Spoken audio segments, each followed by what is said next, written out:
បងប្អូនទាំងគ្នាយើងជួបគ្នាសារជាថ្មីម្ដងទៀតហើយចានៅព្រឹកថ្ងៃព្រហស្បតិ៍ថ្ងៃនេះយើងមានវិធានបទមួយដែលទាក់ទងអំពីរបបអាហារពេលព្រឹកចាហើយនឹងគុណប្រយោជន៍របស់អាហារពេលព្រឹកពុំមានបងប្អូនទាំងគ្នាចង់ដឹងអត់តើរបបអាហារពេលព្រឹកវាមានអត្ថប្រយោជន៍អ្វីខ្លះហើយយើងគួរញ៉ាំអ្វីខ្លះដែលផ្ដល់អត្ថប្រយោជន៍យ៉ាងពិសេសសម្រាប់សុខភាពយើងថ្ងៃនេះឆ្លៀតពេលទំនេរបន្តិចខ្ញុំថតនៅវីដេអូឃ្លីបខ្លីដែលរៀបរាប់ទាក់ទងអំពីគុណអត្ថប្រយោជន៍របស់អាហារពេលព្រឹកហើយនឹងរបបអាហារ3ក្រុមចារបបអាហារ3ក្រុមដែលមានសារៈសំខាន់ចំពោះសុខភាពយើងពុំមានដឹងអត់មានអ្វីខ្លះចាទី1គឺរបបអាហារប្រូតេអ៊ីនចារបបអាហារថាមពលហ្នឹងណាចារបបអាហារថាមពលគឺមានក្នុងវាពពួកក្រុមម្សៅចាដែលមានកាទៀវបាយចានំប៉័ងដលងត្រាវចាដូចឡតមីសួរហើយនឹងចាពួកផ្សេងទៀតដែលវាមានបញ្ចេញដែលជាសារជាតិជាតិម្សៅចាបបរអញ្ចឹងទៅនេះទម្លាប់ពេលព្រឹកពុំមានទៅបីញ៉ាំនំប៉័ងក្តីញ៉ាំបបរក្តីចាញ៉ាំបាយក្តីគឺសារៈមានសារៈសំខាន់ចំពោះសុខភាពយើងទាំងអស់គេហៅថារបបអាហារជាតិម្សៅដែលក្នុងជាតិស្ករវាទៅបំលែងចូលក្នុងសរីរាង្គកាយរបស់យើងធ្វើឲ្យមនុស្សយើងមានកម្លាំងមានថាមពលប៉ុន្តែយើងញ៉ាំតាមស្តង់ដារកុំឲ្យញ៉ាំច្រើនពេកបងប្អូនធ្វើម៉េចលាយឲ្យបានចម្រុះនៅជីវជាតិចម្រុះពណ៌ចារបបអាហារទី2គឺអាហារស្ថាបនាចាអាហារស្ថាបនាគឺមានអ្វីខ្លះមាននៅក្នុងរបបអាហារអ្វីខ្លះគឺមាននៅក្នុងសាច់នៅក្នុងស៊ុតចានៅក្នុងពពួកសណ្ដែកដូចជាគ្រាប់សណ្ដែកខៀវសណ្ដែកក្រហមហើយនឹងគ្រាប់ផ្កាយចន្ទីចានឹងគ្រាប់រីករាយគ្រាប់ហូឡង់តូជាដើមអញ្ចឹងទៅពពួកអស់នេះគឺមានសារជាតិជាច្រើនប្រូតេអ៊ីននិងវីតាមីនជាច្រើនដើម្បីជួយបំពន់ចិញ្ចឹមថែរក្សាសុខភាពយើងកាលណាជាសាច់យើងហូបទៅវាជួយមនុស្សយើងបង្កើតថានៅជួសជុលនៅកោសិការបស់យើងឡើងវិញជួយបង្កើននៅធម៌ពលបង្កើននៅកម្លាំងជាពិសេសកូនក្មេងថាមនុស្សចាស់យើងហូបទៅចាកូនក្មេងគឺញ៉ាំទៅអាចលូតលាស់ចាធំសម្រាប់ឯមនុស្សចាស់ទោះបីយើងមិនធំប៉ុន្តែជួយបង្កើននៅធម៌ពលសាច់ដុំយើងហាប់ចាជាពិសេសទៀតហ្នឹងគឺសម្រាប់ដែលថាអ្នកដែលធ្លាប់វាកាត់ហើយឬក៏អ្នកដែលថាចាស់សុខភាពគាត់មិនសូវល្អអញ្ចឹងពុំមានជាយាមញ៉ាំទៅពពួកអាហារគេហៅថាអាហារសប្តាហ៍នេះគឺយើងខានអត់បាននោះទេចំណុចសំខាន់គឺយើងហូបទៅតាមស្តង់ដារហូបទៅតាមចំនួនហូបឲ្យចាមានតុល្យភាពគឺមានការចេះដឹងពីព្រោះរបបអាហារណាគឺតែមានអត្ថប្រយោជន៍ទាំងអស់មិនថាឡើយពេលព្រឹកពេលថ្ងៃនិងពេលល្ងាចភាសាចិនមួយគឺមានទម្លាប់មួយថាពេលព្រឹកយើងហូបដោយស្ដាច់មានន័យថាយើងហូបរបស់ដែលល្អពីព្រោះពុំមានដឹងថាមនុស្សយើងដូចជាដើមឈើអញ្ចឹងពេលព្រឹកយើងត្រូវស្រោចទឹកចាទៅដាក់ជីបើកាលណាពុំមានបងប្អូនឆ្លោះឆ្លួយឬក៏មើលស្រាលចំពោះរបបអាហារពេលព្រឹកជួនកាលទៅអ្នកខ្លះក៏អត់ហូបទេពេលព្រឹកអញ្ចឹងទៅក៏ដាក់ស្រាម៉ូតូអញ្ចឹងទៅអំបិលមួយគ្រាប់ទៅជួនកាលទៅកាហ្វេមួយកែវទៅភេសជ្ជៈមួយកំប៉ុងទៅអាហ្នឹងគឺគ្រោះថ្នាក់យ៉ាងខ្លាំងណាស់ពុំមានបងប្អូនគឺវាឈរមុខនឹងហានិភ័យច្រើននៃសរីរាង្គកាយរបស់យើងទាំងមូលពីព្រោះបងប្អូនដឹងថាយើងមិនមែនមានត្រឹមតែមាត់ក្រពះតែប៉ុណ្ណោះទេគឺយើងមានអវយវៈជាច្រើនទៀតនៅក្នុងសរីរាង្គកាយយើងខាងក្នុងដែលយើងមើលមិនឃើញអញ្ចឹងទៅអវយវៈទាំងអស់នេះគឺត្រូវការជីវជាតិទាំង3ពួកនេះដើម្បីទៅទ្រទ្រង់ចិញ្ចឹមដោយសារកោសិកាយើងមនុស្សយើងស្លាប់ហើយរស់ចាស្លាប់ហើយរស់ឡើងវិញជារៀងរាល់ថ្ងៃអញ្ចឹងយើងត្រូវការអាហារជីវជាតិទាំង3ក្រុម3ពួកនេះទៅជួយបំពន់ចាជួយជួសជុលកោសិកាដែលងាប់ចាជួយឲ្យមនុស្សយើងមានកម្លាំងមានធម៌ពលចាមានស្មារតីចាពុំមានឃើញអ្នកខ្លះមហេតុចាចេញទៅនិយាយសម្ដីក៏អត់លះទី1ទី2ចាផ្នែកស្មារតីដល់គាត់ការចងចាំគាត់គឺខ្សោយជួនកាលទៅវែងមុខវែងក្រោយចឹងទៅអ្នកខ្លះទៅឆាប់ភ្លេចចឹងទៅចាអ្នកខ្លះទៅគឺចាស់មុនវ័យតែម្ដង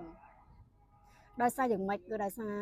ចំណេះដឹងនៃការហូបចុករបស់គាត់ទម្លាប់នៃការហូបចុករបស់គាត់គឺមិនត្រឹមត្រូវតាមស្តង់ដារទេដោយសារឥឡូវនេះពុំមានត្រូវដឹងថាយើងមិនចេះតែហូបឲ្យទៅរស់ទេណាសង្គមបច្ចុប្បន្ននេះគឺកំពុងតែអភិវឌ្ឍចាសម័យហ្នឹងគឺដូចខុសពីសម័យមុន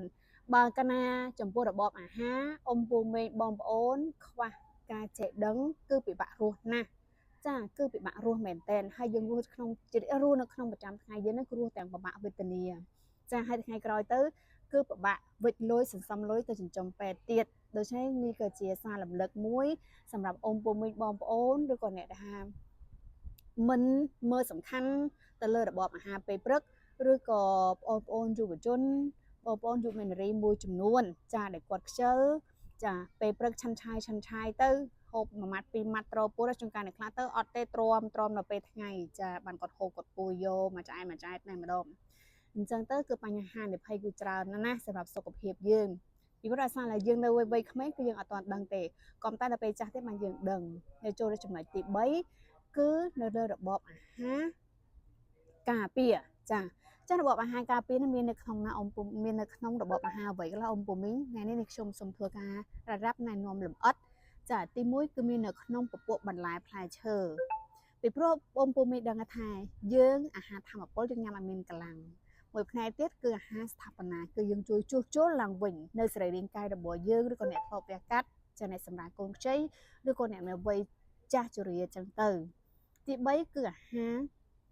ប្រូតេអ៊ីនគឺវាជួយចាស់បើឡើងវិញជួយបំពន់ឡើងវិញជួសជុលហើយចាស់យើងត្រូវជួយបំពន់ឡើងវិញទៀតដូចថាជាមនុស្សយើងធ្វើតុកធ្វើអីក៏ដោយយើងផ្សារហើយយើងចាប់រៀងចាអីហើយយើងត្រូវខាត់ប៉ូលីលីពណ៌វាអញ្ចឹងណាអ៊ំពូមីងអញ្ចឹងយើងត្រូវដឹងចាមាននៅក្នុងពួកបន្លែផ្លែឈើចាបន្លែបៃតងចាពួកផ្លែឈើនិងពួកគ្រាប់ធញ្ញជាតិហើយជាពិសេសគឺសុទ្ធអ៊ំពូមីងជាប្រចាំថ្ងៃពេលព្រឹកយើងញ៉ាំមួយគ្រាប់ទៅចាហើយបន្លែនេះយើងលាយឲ្យបានក្នុងមួយសប្តាហ៍ឬក៏ក្នុងមួយថ្ងៃបាន2ទៅ3ពណ៌ក្នុងមួយសប្តាហ៍យ៉ាងហោចណាស់បាន5ពណ៌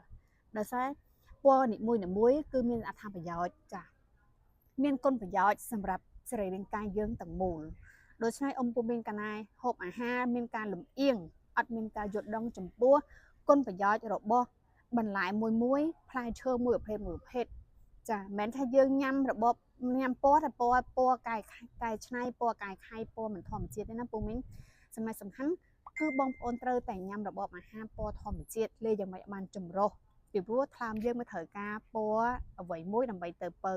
កលៀនយើងប្រមាត់យើងចាភ្នែកយើងខួរក្បាលយើងស្បែកយើងនិងអ្វីផ្សេងទៀតដូច្នេះយើងកុំទៅប្រហែសពីព្រោះនៅក្នុងមុខបន្លែមួយនៅក្នុងមុខនៃធម្មផ្លែឈើមួយមួយប្រភេទហ្នឹងគឺវាបានរក្សាទុកនៅពពួកវីតាមីនចាជីវជាតិគឺខុសគ្នាទាំងអស់ដូច្នេះសរីរាង្គកាយយើងទាំងមូលវាត្រូវការជីវជាតិទាំងអស់នេះចម្រុះពណ៌ទាំងអស់នេះដើម្បីទៅបំពន់ចាទៅតត្រង់ដូចជាអ៊ំពូមីងឧទាហរណ៍ខ្ញុំសូមលើកឧទាហរណ៍មួយបងប្អូនទាំងអស់គ្នា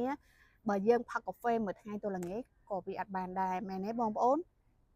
តែបើបងប្អូនញ៉ាំបាយមួយថ្ងៃទៅល្ងាចក៏វាមិនបានដែរញ៉ាំកាទៀវរហូតក៏មិនបានដែរញ៉ាំរបបអាហារសម្រន់ផ្សេងៗក៏វាអត់បានដែរយើងត្រូវញ៉ាំរបបអាហារណាមានស្តង់ដារមានចំណុះគឺមានថាមានតុល្យភាពឧស្សាហ៍ពេលព្រឹកយើងញ៉ាំអ្វីខ្លះចំនួនប្រមាណពេលថ្ងៃយើងត្រូវញ៉ាំរហូតអ្វីខ្លះហើយពេលល្ងាចយើងត្រូវកាត់បន្ថយញ៉ាំអ្វីខ្លះអានឹងគឺជាគេថារបបអាហារអ្នកដែលមានចំណេះដឹងផ្នែកវិស័យសុខភាពដោយសារ